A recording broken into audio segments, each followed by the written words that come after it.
सीताराम सभी को। कल जो है हमने कथन कौशल के महत्व स्टार्ट करे थे, तो कल हमने इसकी 3 पॉइंट्स कर लिए थे, पहले 3, जिसमें था कि भाषा के प्रसार में सहायक, सामाजिक दक्षता में सहायक और शिक्षण व्यवस्था में महत्व। तो आज जो है हम इसके नेक्स्ट 3 पॉइंट जो है जितने भी हो सकेंगे आज हम करेंगे। 4th है इसका लिखित भाषा का आधार।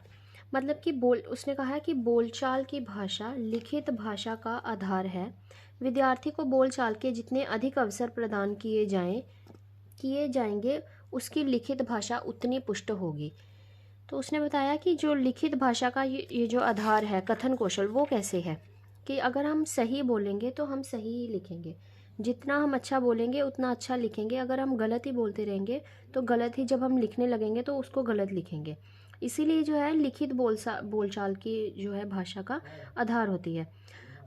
इसमें उन्होंने कहा है कि जितने अवसर हम बच्चों को प्रदान करेंगे, जितने से जितने ज़्यादा हम उनको मतलब अवसर प्रदान करेंगे, उनकी गलतियां हमें उतनी ज़्यादा पता चलेंगी। हम ठीक करेंगे, टीचर्स ठीक करेंगे, या वो खुद ही जो है अपने गलतियों में सुधार करेंगे।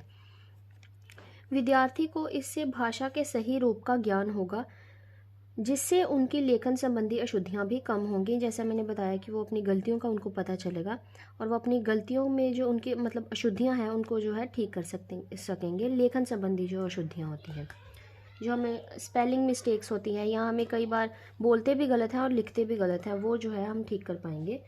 अतः बोलचाल की भाषा से लिखित भाषा सीखने में यथेष्ट सहायता मिलती है। नेक्स्ट वन इज भाषिक क्रियाओं में दक्षता। दक्षता होती है निपुणता या फिर परफेक्ट मतलब हो जाना, उसे बोला जाता है दक्षता हासिल करना। आगे है भाषा, वाद विवाद, कविता उच्चारण, कहानी कथन, तर्क वितर्क आदि भाषिक क्रियाओं में दक्षता इनके शिक्षण द्वारा आती है। किनके शिक्षण द्वारा? भाषिक क्रियाओं में ये जो सारी चीज़ें हैं, भाषाओं क्रियाओं में दक्षता इनके शिक्षण द्वारा आती है। अगर हमें कोई भाषा जो क्रिया सीखनी है, भाषा सीखनी है, तो हमें जो है भाषा, वाद विवाद, कविता उच्चारण आदि ये जो है इनमें दक्षता प्राप्त होनी चाहिए, फिर ही जो है हम भाषा में दक्षता प्राप्त कर पाएंगे। इनकी विषय सामग्री से विद्यार्थियों में जागरूकता पैदा होती है तथा सामाजिक समस्याओं के समाधान के बारे में सोचने की क्षमता विकसित होती है। अगर जैसे ईमानदार लकड़हारा की कहानी है तो उसको पढ़कर उनको क्या है, उसमें ईमानदारी की भावना आती है, जिससे कि जो है जागरूकता पैदा होती है और साथ ही साथ उन्हें ये पता चलता है कि बेईमानी करना बुरी बात है, या उन्हें पता चलता है कि एकता में रहना चाहिए। अगर हम एकता में नहीं रहते हैं तो कोई भी बाहर वाले जो है हमारा फ़ायदा उठा सकते हैं, कि हमें आपस में लड़ा सकते हैं, तो कैसे भी तरीके से हमें तोड़ सकते हैं। तो इसीलिए एकता जो है बहुत महत्वपूर्ण है। जैसे अगर किसी परिवार में है या पूरे समाज में जो है एकता होनी चाहिए। अगर देशों में भी लड़ाई झगड़ा होता रहेगा अपने ही देश के अंदर, तो दूसरे देश फ़ायदा उठाएंगे। अपने घर में लड़ाई होती है तो दूसरे लोग फ़ायदा उठाते हैं। तो उसके लिए क्या है, बच्चों में ये जागरूकता पैदा हो गई कि एकता, बेईमानी नहीं करनी है, एकता बनाकर रखनी है, ईमानदारी से रहना है। ये सब विद्यार्थियों में जागरूकताएं पैदा होंगी, जिससे क्या है कि वो सामाजिक समस्याओं की जो समाधान है उसके बारे में सोचने की भी उनकी क्षमता, जो कैपेसिटी है, उसका भी विकास होता है। आगे है व्यवहार कुशलता। नित्य प्रति व्यवहार की दृष्टि से बोलचाल की भाषा अधिक महत्वपूर्ण है। बिल्कुल सही बात है कि हम देखिए पूरा दिन तो हम एक दूसरे किसी न किसी से बोलचाल ही तो करते रहते हैं, तो ज़्यादा महत्वपूर्ण है। पारिवारिक, सामाजिक, राजनीतिक, धार्मिक, सांस्कृतिक आदि कार्य अधिकतर मौखिक भाषा से ही किए जाते हैं। कोई भी पारिवारिक कार्य है वो भी, सामाजिक है तो भी, राजनीतिक कार्य है तो भी, धार्मिक कार्य है तो भी, और सांस्कृतिक कार्य है, कोई भी जो कार्य है वो जो है मौखिक भाषा से ही किया जाता है। अब इसकी एग्जाम्पल देने की मुझे नहीं लगता ज़रूरत है। अगर धार्मिक कार्य है, हम प्रवचन सुनते हैं, श्रीमद् भागवत गीता या रामायण पाठ सुनते हैं, तो वो भी मौखिक उसका वाचन किया जाता है। राजनीतिक, अब अगर वो अपने जैसे इलेक्शंस का वो करते हैं, अब खुद को प्रमोट करते हैं, तो उसके लिए भी। सामाजिक अगर कोई कार्य कर रहे हैं, दहेज प्रथा आदि के ऊपर स्पीच वगैरह दी जाती हैं या कार्यक्रम आयोजित करे जाते हैं, तो उनमें भी जो है भाषा, मौखिक भाषा का ही उपयोग करा जाता है। परिवार में हम सब एक दूसरे से मौखिक भाषा का उपयोग करते हैं। सांस्कृतिक कार्य भी जो है मौखिक भाषा से ही किए जाते हैं। बालक को बोलचाल की शिक्षा देना अनिवार्य है ताकि उसके व्यवहार में जो है कुशलता आए। अगर वो बोलचाल की उसकी जो उसे शिक्षा नहीं देंगे ना, तो जैसे कई बच्चे होते हैं वो बहुत बुरे तरीके से बोलते हैं, बदतमीज़ी से बोलते हैं, तो उनके व्यवहार में क्या है, कुशलता नहीं आती है। अगर वही उन्हें अच्छे से बोलना सिखाया गया हो परिवार द्वारा ही, तो उनकी व्यवहार में भी अपने आप ही कुशलता आएगी। नेक्स्ट है दैनिक जीवन में महत्व। कहते हैं हमारे दैनिक जीवन में बोलचाल का बहुत महत्व है। दैनिक जीवन मतलब डेली रूटीन, डेली लाइफ में, और डेली लाइफ में भी तो हमारे बोलचाल का बहुत महत्वपूर्ण है। अगर हम देखा जाए तो सुबह से लेकर रात को सोने तक, सुबह उठते ही से लेकर रात को सोते तक, बेड पर जाते तक भी हम बोलते ही रहते हैं, कुछ ना कुछ बातचीत हमारी चलती रहती है। तो उससे क्या है, ये हमारे दैनिक जीवन में हम कह सकते हैं ना कि बोलचाल बहुत महत्व है इसका। हमें दूसरों की बात समझने तथा अपनी बात उन्हें समझाने के लिए बोलचाल की भाषा का प्रयोग करना पड़ता है।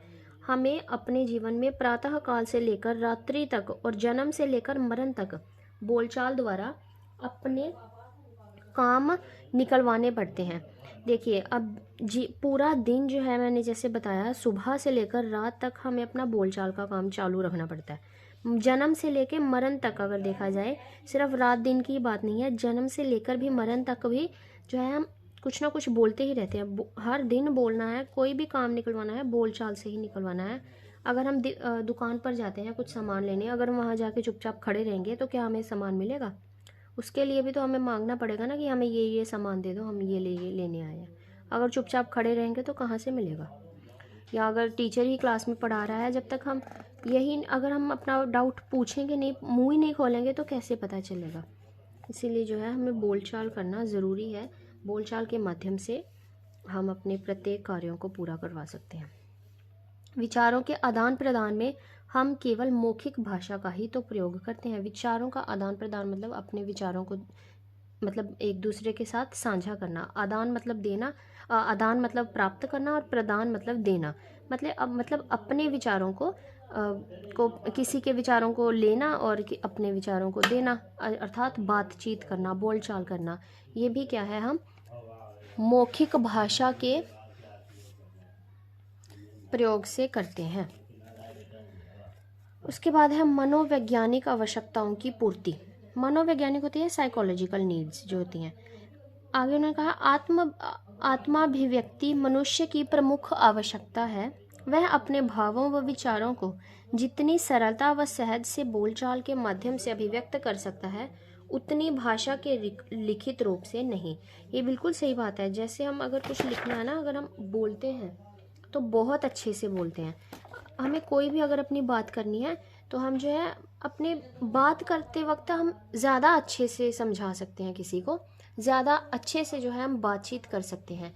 अन्यथा अगर हमें लिखकर समझाना होगा तो हम अपने मनोभावों को अच्छे तरीके से नहीं समझा सकते हैं। अब जैसे कई बार हम एक दूसरे के हाव भाव से ही पता लगा लेते हैं कि कई बार फ़ोन पर बात करते हैं हमें नहीं पता चलता कि वो बहुत ज़्यादा दुखी है, लेकिन जब कभी वो हमारे सामने हो कोई, तो हम उसके हाव भाव से ही देखकर पहचान जाते हैं कि ये तो यार ज़्यादा ही काम ख़राब है, ये ज़्यादा ही दुखी है, इतना तो फ़ोन पे बात करते वक्त नहीं लग रही थी। तो ऐसा कुछ हो जाता है ना, हमें एक दूसरे को देख कर जो है या फिर एक दूसरे से बातचीत करके हम ज़्यादा पता चल जाता है। जब कभी हम लिख कर कुछ बताते हैं एक दूसरे को, तो हम अपने अभिव्यक्ति जो है सही तरीके से नहीं कर सकते हैं, जबकि मौखिक भाषा से हम इसे बहुत ही सहजता से जो है दूसरे तक अपने भावों को, अपने विचारों को अभिव्यक्त कर सकते हैं। वह मौखिक रूप से तुरंत अपने प्रश्नों के उत्तर पा सकता है।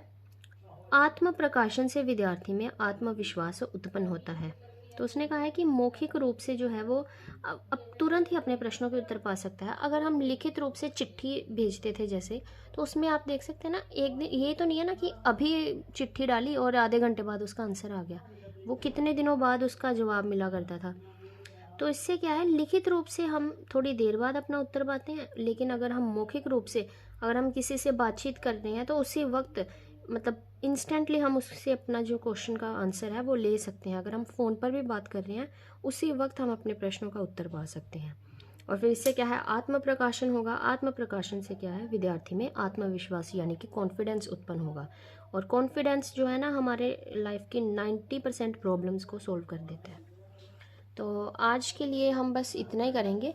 आज हमने 4 पॉइंट्स कर लिए हैं। लिखित भाषा का आधार, भाषिक क्रियाओं में दक्षता, व्यवहार कुशलता, दैनिक जीवन में महत्व और मनोवैज्ञानिक आवश्यकताओं की पूर्ति। ये हमने पॉइंट्स कर लिए हैं। आई होप आपको समझ आई होगी। तो बाकी नेक्स्ट अब हम नेक्स्ट वाले लेक्चर में करेंगे। Thank you so much. Sitaram.